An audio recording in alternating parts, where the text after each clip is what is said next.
নতুন এই স্বাধীনতাকে আর কারো হাতে আমরা বিক্রি হতে দেব না। অনুষ্ঠিত হয়ে গেল বাংলাদেশ জামায়াতে ইসলামীর মহাসমাবেশ। কর্মসূচিকে কেন্দ্র করে রাজধানীর সোহরাওয়ার্দীতে জনতার ঢল নামে জনসমুদ্রে পরিণত হয় আশপাশের সব এলাকা। ঢাকা সহ দেশের বিভিন্ন শহর, উপশহর এবং গ্রাম থেকে আসে ছোট বড় মিছিল। তাদের নারায়ে তাকবীর, আল্লাহু আকবার স্লোগানে প্রকম্পিত হয় পুরো এলাকা। তাদের হাতে উঠতে থাকে বাংলাদেশ ও জামায়াতের পতাকা। কারো কারো মাথায় বাঁধা ছিল কালেমার পতাকা। এসব মিছিলের স্রোত এসে মিলে সোহরাওয়ার্দী উদ্যানের মোহনায়। সমাবেশের সমস্ত বক্তাদের কথা একটি স্থানে মিলিত হয়েছে, তা হচ্ছে আগামীর বাংলাদেশ হবে ভারতের প্রভাবমুক্ত ইসলামের বাংলাদেশ, যেখানে ফ্যাসিস্টের কোনো জায়গা হবে না। সমাবেশে কি বললেন বক্তারা, চলুন জেনে নেওয়া যাক।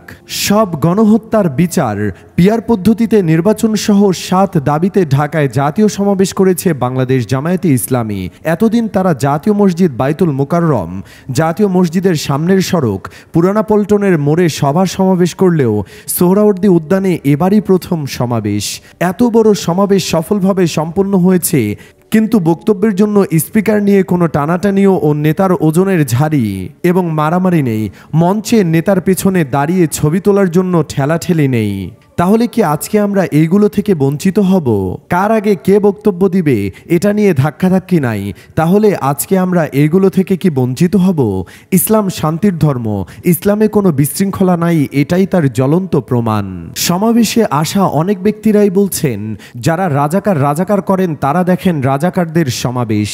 মানুষকে আর আবল তাবল বলে ইসলাম থেকে দূরে সরাতে পারবেন না। এই রাজাকার শব্দ দিয়ে জালিমের পতন ঘণ্টা বাজানো হয়েছে। এই রাজাকার শব্দ এখন জালিমদের জন্য আতঙ্কের একটি শব্দ, তাই সাবধান হয়ে যান, কথা হিসাব করে বলবেন।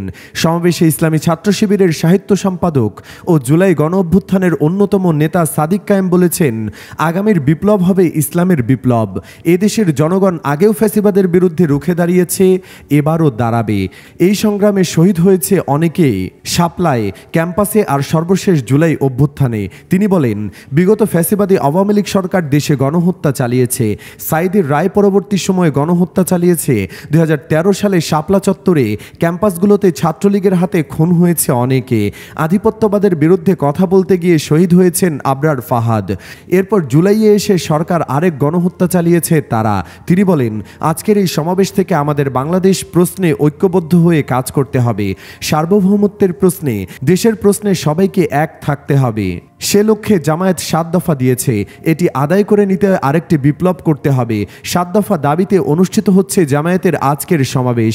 দাবিগুলোর মধ্যে আছে অবাধ, সুষ্ঠু, নিরপেক্ষ ও শান্তিপূর্ণ নির্বাচন, অনুষ্ঠানের লেভেল প্লেয়িং ফিল্ড নিশ্চিতকরণ, সব গণহত্যার বিচার, প্রয়োজনীয় মৌলিক সংস্কার, জুলাই সনদ ও ঘোষণাপত্র বাস্তবায়ন, জুলাই অভ্যুত্থানে শহীদ ও আহতদের পরিবারের পুনর্বাসন, সংখ্যানুপাতিক পদ্ধতিতে জাতীয় নির্বাচন ও 1 কোটির বেশি প্রবাসী ভোটারদের ভোটাধিকার নিশ্চিতকরণ। জাতীয় নাগরিক পার্টি এনসিপির উত্তরাঞ্চলের মুখ্য সংগঠক সার্জিস আলম বলেছেন, বাংলাদেশে ভারতীয় আধিপত্যবাদীদের জায়গা হবে না। শনিবার সোহরাওয়ার্দী উদ্যানে বাংলাদেশ জামায়াতে ইসলামীর জাতীয় সমাবেশে তিনি এই কথা বলেন। সার্জিস আলম বলেন, আমরা অভ্যুত্থান পরবর্তী সরকারকে সুশীল সরকার দেখতে চাই না। আমাদের নারীদের অধিকার ও সংখ্যালঘুদের অধিকার নিশ্চিত করতে হবে। তিনি আরও বলেন, ফ্যাসিবাদ বিরোধী শক্তিকে ঐক্যবদ্ধ থাকতে হবে, তবে কেউ চাঁদাবাজি করলে আমরা সেটা বলবো। জামায়াতের এই মহাসমাবেশে অংশ নিতে ঢাকা সহ দেশের বিভিন্ন প্রান্ত থেকে হাজার হাজার নেতাকর্মী জড়ো হয়েছেন। দলটির পক্ষ থেকে সমাবেশে দেশের ডান ও ধর্মভিত্তিক ঘরানার একাধিক রাজনৈতিক দলকে আমন্ত্রণ জানানো হয়েছে।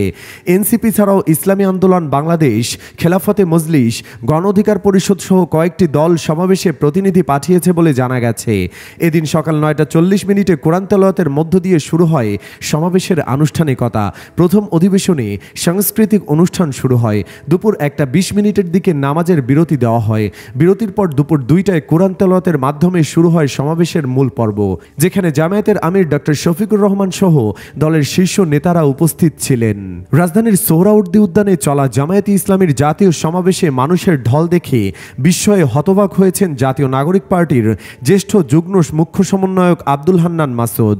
শনিবার নিজের ফেসবুকে দেওয়া এক পোস্টে আব্দুল হান্নান মাসুদ লেখেন, গুদারাঘাট থেকে সকাল 11টায় বেরিয়েছি, টিএসসিতে তরুণ লেখক ফোরামের প্রোগ্রামে জয়েন করতে তিনি লিখেন, রাস্তায় কোনো গাড়ি নেই, সেই হাতির জেল থেকে মানুষজন হাঁটছে, হাজার হাজার মানুষ, তাদের গন্তব্য একটি রাজনৈতিক দলের সমাবেশ স্থল, যেটার দূরত্ব প্রায় 8 কিলোমিটার।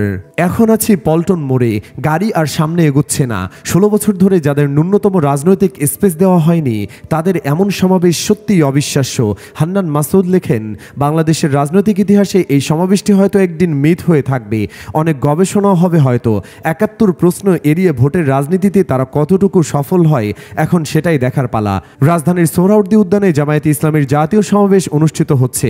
সমাবেশে দেশের বিভিন্ন প্রান্ত থেকে আসা লাখো নেতাকর্মী ও সমর্থকের উপস্থিতিতে সোহরাওয়ার্দী উদ্যান পরিপূর্ণ। সমাবেশের প্রভাবে সকাল থেকেই ঢাকার বেশ কয়েকটি প্রধান সড়কে যান চলাচল ব্যাহত হচ্ছে। কর্মস্থলমুখী মানুষকে গন্তব্যে পৌঁছতে ভোগান্তি পোহাতে হচ্ছে। বিশেষ করে Bangla motor, Shahbag, science lab, মৎস্য ভবন ও পুরানা পল্টন এলাকায় রাস্তায় তীব্র যানজট দেখা দিয়েছে। এ অবস্থায় নগরবাসীর কাছে দুঃখ প্রকাশ করেছে জামায়াতে ইসলামী। সংগঠনের ভেরিফাইড ফেসবুক পেজে একটি গুগল ম্যাপের ছবি পোস্ট করে বলা হয়েছে, সুপ্রিয় নগরবাসী, সোহরাওয়ার্দী উদ্যানের সমাবেশের কারণে সৃষ্ট সাময়িক অসুবিধার জন্য আমরা আন্তরিকভাবে দুঃখ প্রকাশ করছি। আপনাদের সুবিধার্থে ম্যাপটি সংযুক্ত করা হলো। এদিকে বাংলাদেশ জাতীয় হিন্দু জোটের মহাসচিব ডক্টর গোবিন্দচন্দ্র প্রামাণিক বলেছেন, দেশে আরও ফ্যাসিবাদের উত্থান ঘটতে পারে যদি বর্তমান রাজনৈতিক ব্যবস্থায় প্রপোর্শনাল রিপ্রেজেন্টেশন পিআর পদ্ধতি ছাড়া নির্বাচন হয়। শনিবার রাজধানীর সোহরাওয়ার্দী উদ্যানে জামায়াতে ইসলামীর জাতীয় সমাবেশে অংশ নিয়ে বক্তব্য রাখতে গিয়ে তিনি এমন মন্তব্য করেন। তিনি বলেন, ফ্যাসিবাদ থেকে দেশ মুক্ত হয়েছে, তবে আবারও যদি পিআর সিস্টেম ছাড়া নির্বাচন হয় তাহলে ফ্যাসিবাদ ফিরে আসবে, তখন আবারও রক্ত দিতে হবে ফ্যাসিবাদ সরানোর জন্য। ডক্টর প্রামাণিক বলেন, আমরা বহুদিন ধরে দেখে আসছি 1954 সালে আওয়ামী লীগ গঠনের সময় থেকেই তারা হিন্দু সম্প্রদায়ের প্রতিনিধিত্ব অস্বীকার করেছে, ধ্বংস করেছে, আমাদের সঙ্গে প্রতারণা করেছে। শুধু আওয়ামী লীগই নয়, আরেকটি বৃহৎ রাজনৈতিক দলও বহু বছর ক্ষমতায় থেকে হিন্দু সম্প্রদায়ের সঙ্গে প্রতারণা করেছে, ক্ষতিগ্রস্ত করেছে। তিনি বিএনপির শাসনামলের উদাহরণ তুলে ধরে বলেন, 2001 সালে বিএনপি ক্ষমতায় আসার পর ভোলার চরফ্যাশনের একটি উপজেলা 200 জন নারী ধর্ষণের শিকার হয়েছেন, কিন্তু কোনো বিচার তারা করেননি। 2 দিন আগেও আমরা দেখেছি পার্বত্য চট্টগ্রামে একজন আদিবাসী কিশোরীকে ধর্ষিত হতে হয় বিএনপি কর্তৃক।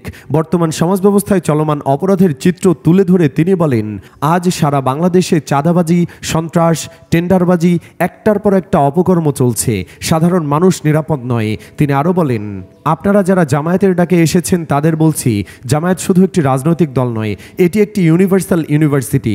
এখানে বসে আপনারা শিক্ষা লাভ করেন, নৈতিকতা, আদর্শ এবং কিভাবে ধর্ম অনুযায়ী নিজের জীবন ও দেশ পরিচালনা করতে হয় সেই শিক্ষা। রাজনীতি না করলেও এই সমাবেশে এসে আপনাদের জীবন ধন্য হয়েছে। সমাবেশে আরও অনেকেই বক্তব্য রেখেছেন। তবে রাজধানীর সোহরাওয়ার্দী উদ্যানে জামায়াতে ইসলামী আয়োজিত জাতীয় সমাবেশে বিএনপিকে দাওয়াত দেওয়া হয়নি, যে কারণে বিভিন্ন দলের নেতারা আমন্ত্রিত অতিথি হিসেবে সমাবেশে অংশ নিলেও বিএনপির কোনো নেতা সেখানে যাননি। সুপ্রিয় দর্শক, আপনিও কি চান আগামীর বাংলাদেশ হোক ইসলামের বাংলাদেশ? কমেন্ট বক্সে ইয়েস লিখে জানিয়ে দিন আপনার মতামত। ভিডিওটি ভালো লাগলে লাইক দিন এবং শেয়ার করুন, আর অবশ্যই চ্যানেলটিকে সাবস্ক্রাইব করুন।